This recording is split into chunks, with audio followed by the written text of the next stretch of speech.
Warriors got a heck of a scoring option in Dennis Schröder. He's also considered a two-way player, someone that can attack off the pick and roll, really good defender, high IQ, and it only took second rounders to get him. What is the catch here? We're debating on today's Locked On Dubs.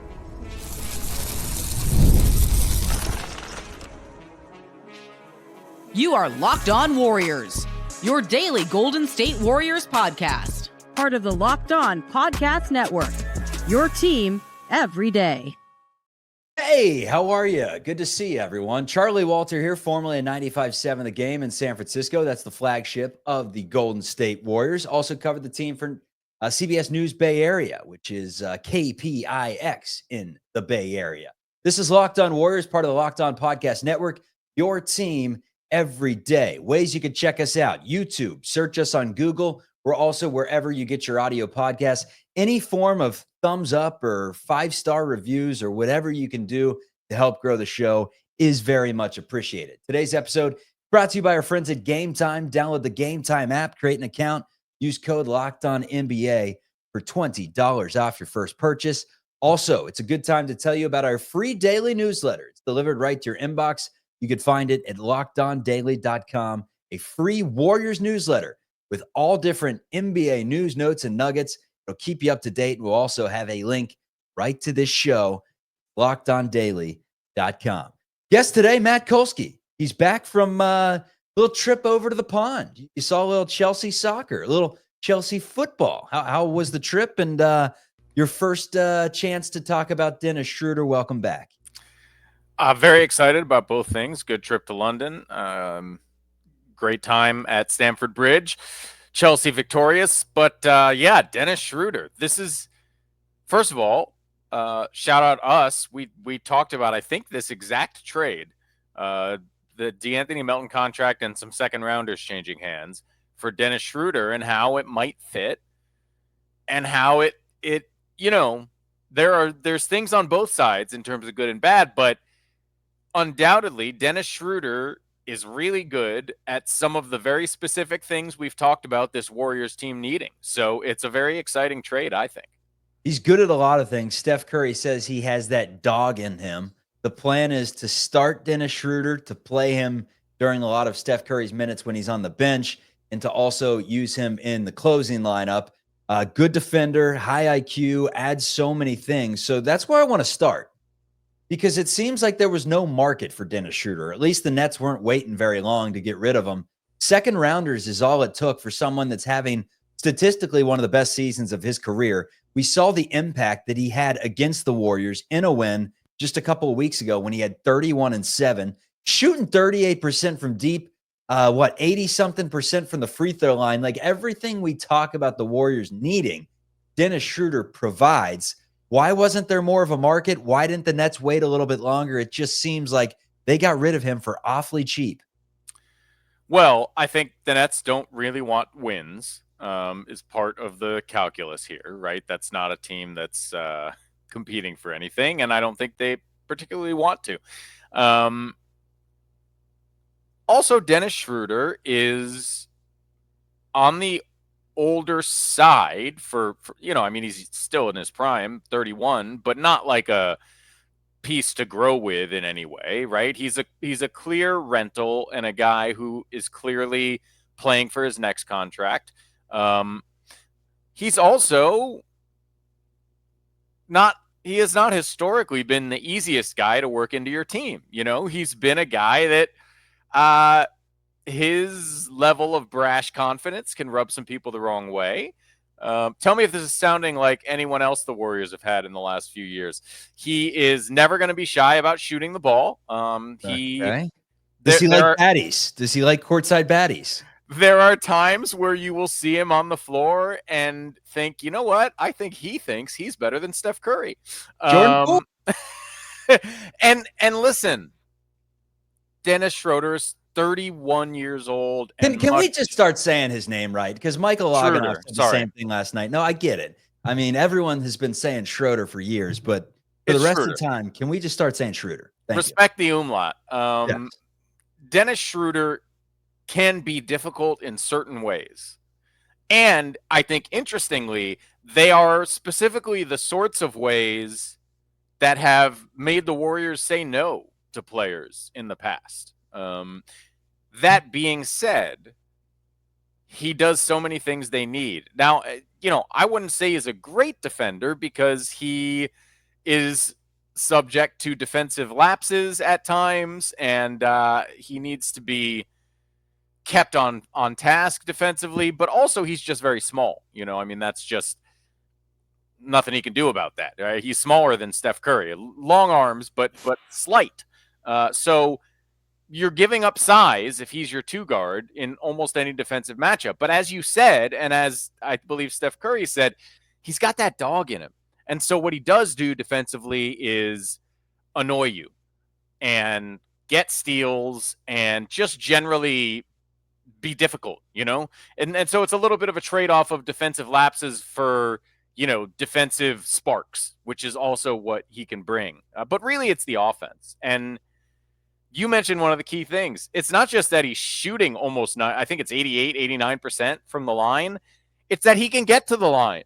He attacks the basket. He is one of the top 3 finishers on the Warriors already with Steph and Kuminga. He around the rim, he's really crafty. He's got a floater game. He's got layup stuff. He can really, really score, and he does a lot of it by attacking. And when he's been shooting over, in the 38% range from 3 for almost 2 years now, that should also help space the floor when he's out there. It really, that combined with the ball handling, he's on a career high assists this season. He's playing some of his best basketball, and he really does almost everything with the exception of that, real big that they still have never really had. He does everything you'd want from a Warrior acquisition, given what we've seen this season, and he will absolutely not be afraid to score down the stretch of basketball games, which we have seen they need. Draymond's going to love him because he's a barker. He's a fellow Carnival barker, right? He will go out there and just, they call him Dennis the Menace for a reason. Obviously, it's a very easy nickname to tag on him, but it couldn't be more accurate with him. Can score, has high assist, low turnover ratio, keeps you more than honest shooting. A good off the dribble, good step back jumper, lightning quick, makes quick decisions and can really cross you over and get to the bucket in a hurry. And then the defense, we had talked about that. So we've gotten into a little of how he can fit with this team. Who benefits the most from Dennis Schröder entering this lineup? And looks like the starting lineup and the finishing lineup. Who is going to play well off Dennis Schröder? That's the conversation coming up on Locked On Warriors. Get ready to tackle the remaining NFL action with FanDuel. It's America's #1 sports book because right now, new customers, you can bet $5 and you'll get $150 in bonus bets if you win. The FanDuel Sportsbook app gives you everything you need all in one place. It's consolidation, so you can place your bets in the middle of the game where you see the live stats, where you view the live play-by-play. It's all there for you to find what you need, find that prop, and place that bet. Visit FanDuel.com to join today. You'll get started with $150 in bonus bets. That is guaranteed if you win your first $5 bet. You can find that on FanDuel.com. So never waste a hunch and make every moment more with FanDuel. It is America's #1 sports book. The Warriors back at it on Thursday in Memphis against the Grizzlies. It's the debut of Dennis Schröder. Warriors already beat the Grizzlies. Granted, they didn't have Ja Morant. Grizzlies have been red hot since. They're 18-9 on the season compared to the Warriors 14-11. And because of that, the Grizzlies are -4.5 in the game, meaning the Warriors lose by less than 5 points, and you are a winner. And if you like them on the money line, it's +145. Today's episode is also brought to you by our friends over at Mint Mobile. Let's talk a little Mint Mobile, because what you see with the big wireless providers is never what you get. Somewhere between the store and your first month's bill, the price you thought you were paying magically skyrockets. And with Mint Mobile, you'll never have to worry about the gotchas ever again. Because when Mint Mobile says $15 a month, when you purchase a 3-month plan, they mean it. To get this new customer offer and your new 3-month premium wireless plan for just $15 a month, go to mintmobile.com/LockedOnNBA. That is mintmobile.com/LockedOnNBA. Cut your wireless bill to $15 a month at mintmobile.com/LockedOnNBA. $45 upfront payment required. New customers on first 3-month plan only. Speed slower above 40 gigabytes on the unlimited plan. Additional taxes, fees, and restrictions apply. See Mint Mobile for details. All right, man. So the Warriors get going with the Memphis Grizzlies on Thursday. Dennis Schröder will play in the game. And I got to ask the question. We teased it before the break.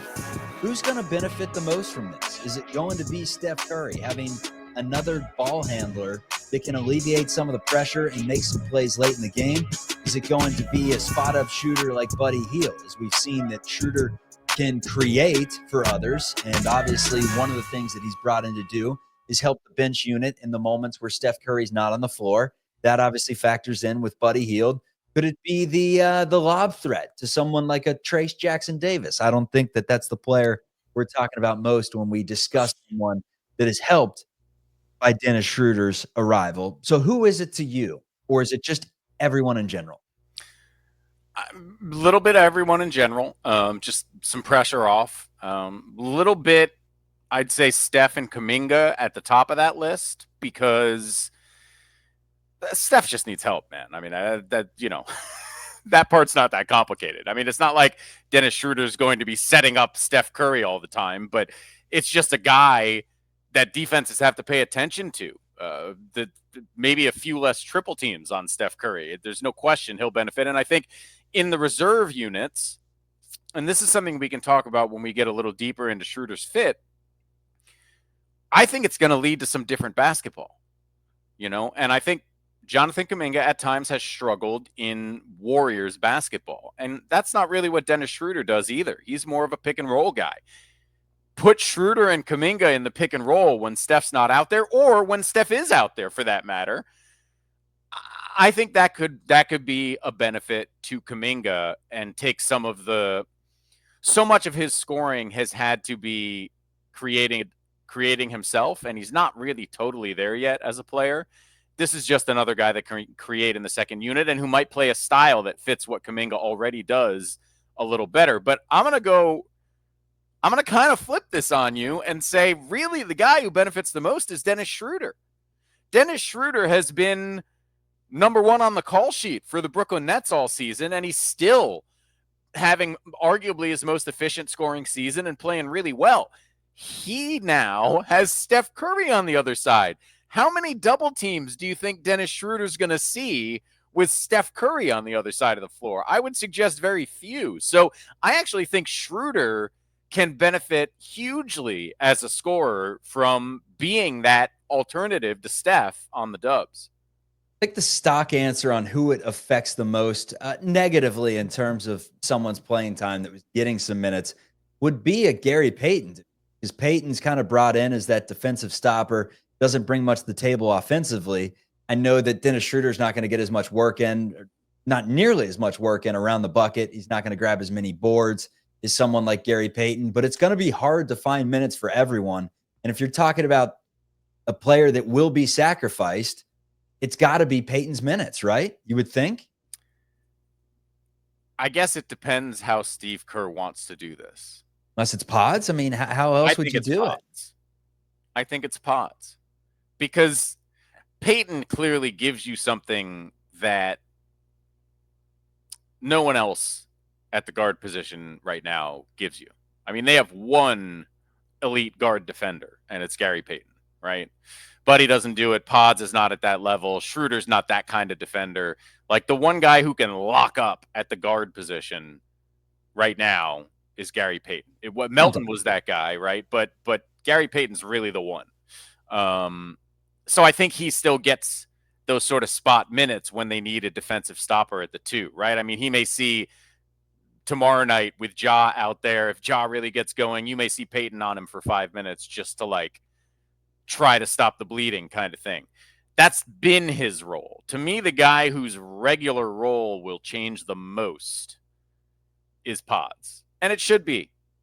With respect, he's playing like garbage, and I appreciate all the things he does that don't involve scoring, but it's beyond just the scoring problems that are hurting the Can team. I step in real quick, though? Yeah. He hasn't been good by any means, but I do think some of the criticism, and by criticism, I mean people pointing all the fingers to him, a combination of him and Steve Kerr. Say whatever you want about the head coach. You know, he's a man. He's 40. He's well over 40. Brandin Podziemski's 21 years old. He's in his second season. He's getting paid peanuts compared to the rest of the league. Had a great rookie season. Has definitely regressed. There was a lot of pressure internally, externally, and even that he put on himself in the offseason to be great this year, and he's not lived up to it. Hasn't been good at all. With that being said, I do think some of this criticism of he's the worst player in the entire NBA in the Santa Cruz, it seems a little unfair. Should he be getting 31 minutes? Hell no. But Well, that's the thing. Line in the middle. I didn't say that. I didn't say he should go to Santa Cruz, and I didn't say he's the worst player in the league. I agree with you. The criticism has been over the top, but to be fair, it's criticism that Podziemski and the Warriors kind of set themselves up for by making the expectations over the top, right? I just think for all the reasons you just said, right? He is only 21. He is still growing. He is a player that's under contract that we still believe has a bright future in some way, and hopefully with the Warriors. Those are the reasons he's the guy that should be losing playing time, right? Because the reason to bring in Schröder is he's 10 years older. He's the finished product, you know? And sure, he's not going to take as many offensive fouls or be the kind of connective piece in the way that Podziemski is, but that's just not what you need right now. There's plenty of guys on this team that can connect people. There are not enough guys on this team who can dribble and score. And that's what Dennis Schröder can do. And those are the things that Podziemski has had the worst time with this year. And if it is in part because of the pressure that was put on him, and I would agree that that's part of it, let's take some pressure off, kid. Play 10 to 15 minutes a game, which is pretty normal for, a late first round rookie in his second year, or, late first round draft pick in his second year. Like, the outlier was Podziemski playing 30 minutes and succeeding last year. This is pretty normal stuff. We don't need to trash him, but he has been playing poorly. Not just not as good as last year, but poorly. And his lack of confidence has messed things up on the floor at times. So replacing that with Schröder to a large extent, I think benefits everybody, including Podziemski, because maybe starting in a lesser role, maybe if he's only forced to be out there on nights when he's feeling it, you know what I mean? Just with less on his shoulders, that all of a sudden he might start hitting threes again. Who knows? I felt bad for him. One play there, I think, was it Luka guarding him in the corner, and he was trying to make a move on Luka. He couldn't. And then at one point, his hair got fluffled, and he tried to ruffle it with about 3 seconds left on the shot clock, and Reddit was just destroying him. Like, Podziemski, this isn't the barber shop. Like, this isn't the salon, man. Get the shot off. Quit worrying about your hair. But you know what? That's one of those things, Chuck. If Podziemski, if this is the middle of last year, Reddit's going, oh, look at him fix his hair while he's working on the court. Amazing, right? I mean, it's all multitasker. Yeah. It's based on how you're shooting the ball ultimately. All right, let's continue the conversation. What's next for the Golden State Warriors? Mike Dunleavy has said that he doesn't want this to be it, but he's also not going to rush into any decisions, and he's going to see what's out there. What could be out there? Kolsky's getting the GM tag. We do this all the time. Are any new names going to be brought up? John Collins? Let's discuss. Coming up. All right, one of my favorite apps out there is the Game Time app. If you haven't downloaded it now, do it. Use code LOCKEDONNBA. You'll get $20 off your first purchase. One of the reasons I love it is because the closer you get to your event, and this can be concerts, this can be sports, comedy, theater, whatever you're in the mood for, closer you get, the cheaper your tickets get. So if it's a last-second purchase, you didn't know you were going to go to the game until that day, your tickets are going to be cheap, and you shouldn't buy them in the Uber ride there. Just wait 15 more minutes, get right out of the car on 3rd and King, and bam, buy your tickets, and they're cheaper. You can also get a panoramic view from your seat in the app before you buy. So download the Game Time app, create an account, use code LOCKEDONNBA for $20 off your first purchase. You can take the guesswork out of buying tickets with Game Time picks. Terms apply. Again, create that account, redeem code LOCKEDONNBA for $20 off. Download Game Time today. What time is it? It is Kolsky. Game time. Whew. All righty. Warriors and Memphis Grizzlies. We'll get into that on tomorrow's show. Actually, we're not even going to give you a preview on the Warriors and Memphis Grizzlies because I want to focus more on what's ahead for the Golden State Warriors as compared to one game. Thing is about Golden State right now is they haven't been abysmal. Record-wise, they have, but they've been in all these games, right? For the most part. Take away one game against Minnesota in that baseball series. They've been decent. I mean, they've showed stretches where they can compete, even against the Mavericks where they were hitting every single shot. The Warriors matched them bucket for bucket until nearly the very end, until Clay went hot and then ran away with it, did the Mavericks. Phoenix was one where the Warriors kind of never really had a chance, in my opinion. And then earlier on in the season, the Cleveland Cavaliers, but it's like 3 of their 11 losses have been not very good. Aside from that, it's been they're missing something. Hopefully that missing something is just a scorer like Dennis Schröder that helps alleviate some of the pressure from the other members of your team. But we've heard from a lot of the fan base, and size has always been something that this fan base gripes for. Despite the Warriors once again being the third best rebounding team in the NBA, they won an NBA championship pretty small a couple of years ago in 21-22, dominating Memphis in one of those games with a plus 30 differential on the boards. They won the rebounding edge in most of those games against the Celtics, in the Western Conference Finals against the Dallas Mavericks. Like, this has been a franchise that, despite being undersized, has gotten up there and grabbed the basketball. They've also protected the rim pretty well for an undersized team. So for you, I've got 2 questions for you, and it's a 2-part question. You can answer which either one first you want. Is one, how much are you looking into the contract size? Would you go after someone that's over $30 million a year? Are you, let's see if the Warriors can find someone that's in the 15 to 20 million range. They can get rid of a couple expiring deals and maybe a draft pick, keep Andrew Wiggins, and just add in a supplementary piece? Or are you in the camp of, hey, you go out and get whatever it takes. I don't care if that's Jimmy Butler with $50 million. And then I guess the other question would be, I guess those are both the questions right there. The other question would be, is it a big? Is it another scoring guard? Like, what style of player are you looking for? And I guess the stock answer can be, we don't know yet until we see how Schröder fits. So answer the first part. Okay.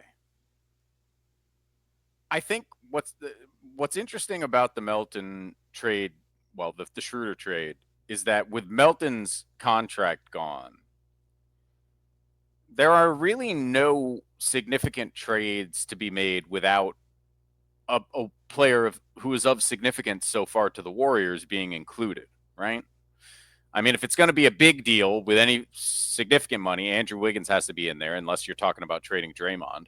You could get rid of 2 expiring contracts and draft picks if a team, like if what? you found another team in terms of expiring deals.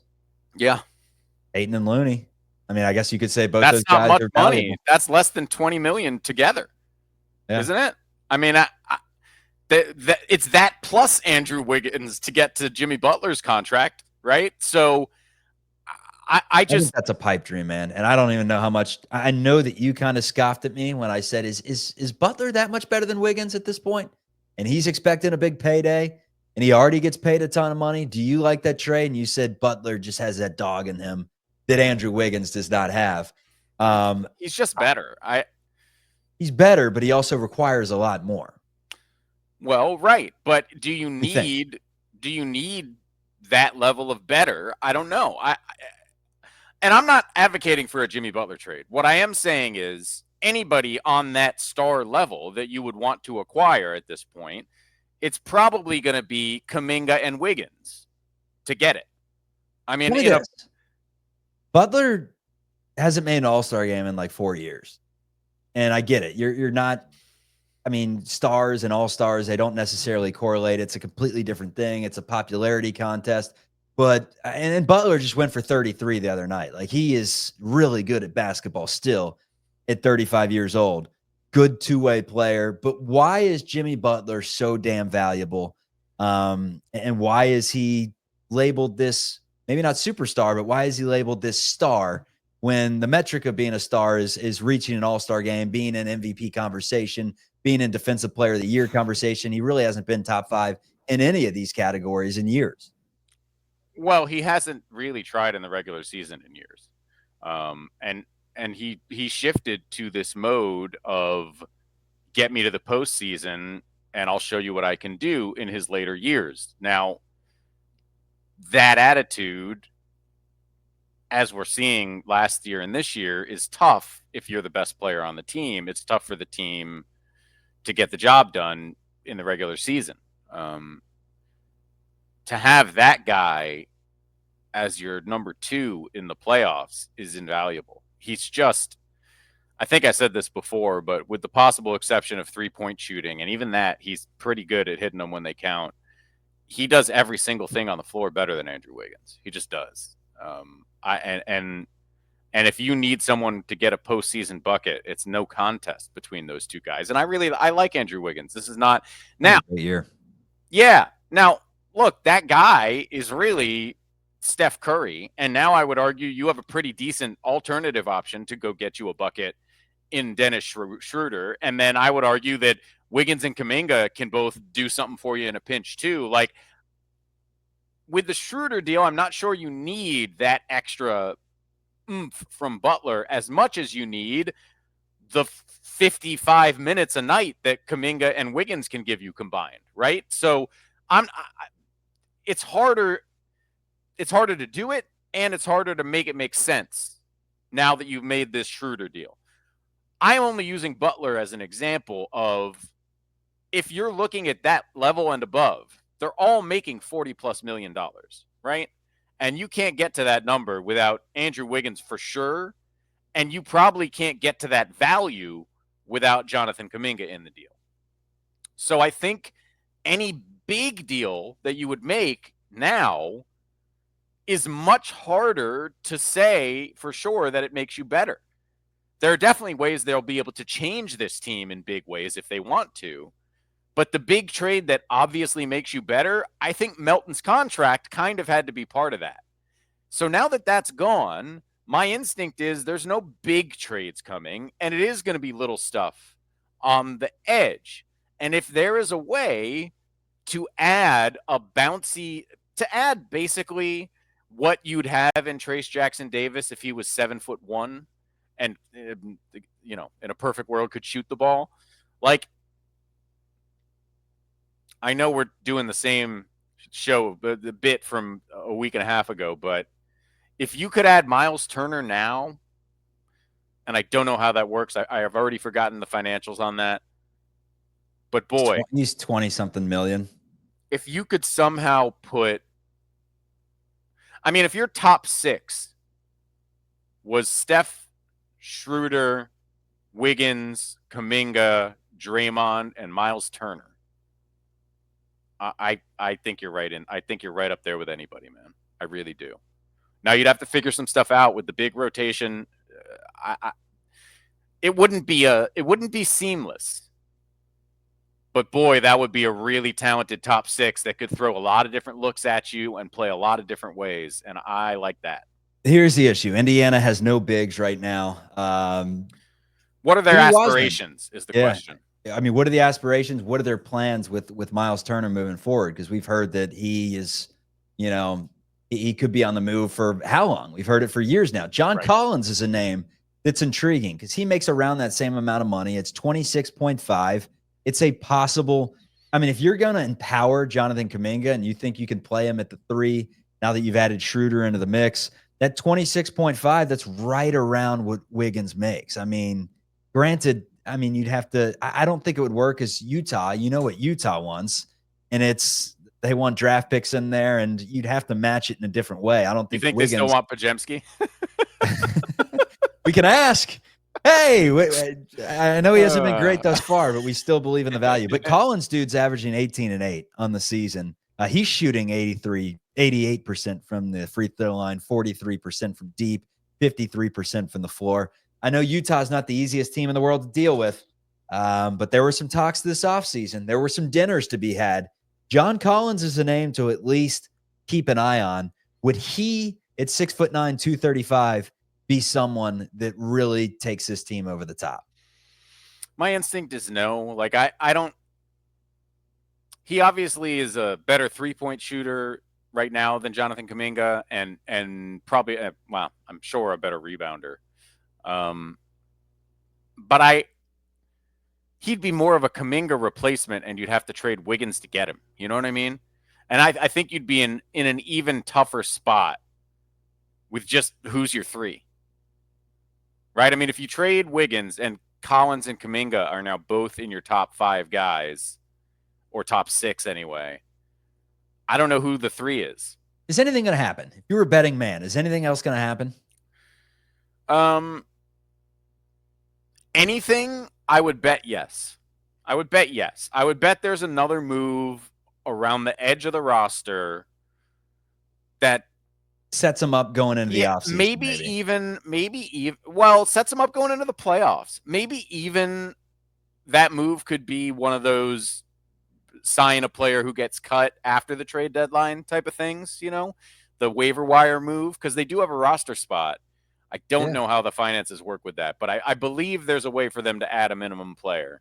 So I would say odds are something happens. But if I had to bet on whether something significant happened, I think I would say no, just because the path to doing anything like that is pretty thorny. The best bet of the team changing is internally with Kuminga just going off. It's not even Christmas yet. I mean, he's around that age, and he's showing the flashes that he can take over a game. The question is going to be late in games. Are they going to continue to go with Steph Curry hero ball, which has bit him in the ass a few times, to be quite frank with you?